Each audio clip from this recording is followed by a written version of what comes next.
Hi అండి, అందరికీ నమస్తే. ఎలా ఉన్నారు? అందరూ బాగున్నారా? విఆర్ క్రేజీ రెసిపీ ఛానల్కి స్వాగతం. నేను రూప.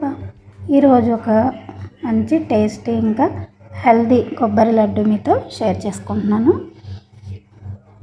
ఇక లేట్ ఎందుకు, ప్రాసెస్లోకి వెళ్ళిపోదాం. ఇక్కడ బౌల్లో కొంచెం వాటర్ తీసుకొని ఎండు కొబ్బరి, బాదం, కిస్మిస్ ఇవన్నీ కూడా మంచిగా ఉడకబెట్టేసుకోవాలి. ఉడకబెట్టుకున్న తర్వాత పేస్ట్ చేసుకోవాలి. పౌడర్ లాగా, మరి పేస్ట్ కాకుండా కొంచెం పౌడర్ టైప్లో చేసుకోవాలి. ఈ కొబ్బరి లడ్డు అయితే తినడానికి చాలా చాలా టేస్ట్గా ఉంటుందండి. అది మనం నేతిలో వేయించేటప్పుడే ఒక మంచి స్మెల్ వస్తుంది. అసలు చాలా టేస్ట్గా ఉంటుంది. మీరు కూడా ఒకసారి ట్రై చేయండి.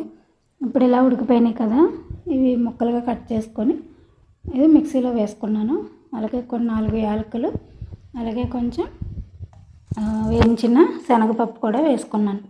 ఇవన్నీ కూడా మిక్సీ పట్టేసుకోవాలి. మరీ మెత్తగా కాకుండా కొంచెం కచ్చబచ్చాగా మిక్సీ పట్టుకోవాలి.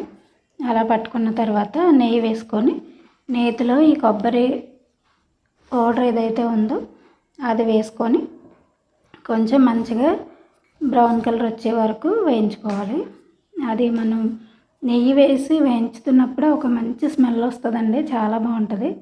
ఇలా వేయించుకున్న తర్వాత దీంట్లో మీరు తినే స్వీట్ని బట్టి పంచదార వేసుకోండి, లేదంటే బెల్లంతో కూడా చేసుకోవచ్చు. మేము స్వీట్ తక్కువ తింటాము, అందుకని నేను పంచదార తక్కువ వేస్తున్నాను. మీరు తినే స్వీట్ని బట్టి అడ్జస్ట్ చేసుకోవచ్చు. ఇది కొంచెం బాగా మంచిగా ఫ్రై అయిపోయిన తర్వాత ప్లేట్లోకి తీసుకొని లడ్డు చుట్టేసుకోవడమే. చాలా చాలా టేస్టీ ఇంకా హెల్దీ కొబ్బరి లడ్డు రెడీ అయిపోతుంది. మీలో ఎవరైనా నా ఛానల్ ఫస్ట్ టైం చూస్తుంటే కంటెంట్ ఉందనిపిస్తే, యూజ్ఫుల్ అనిపిస్తే ప్లీజ్ ఒక్క లైక్ ఇవ్వండి. వీడియో నచ్చితే సబ్స్క్రైబ్ చేసుకొని ఫాలో అవ్వడానికి ట్రై చేయండి. Thank you. మళ్ళీ నెక్స్ట్ వీడియోతో కలుస్తాను. అంతవరకు బాయ్.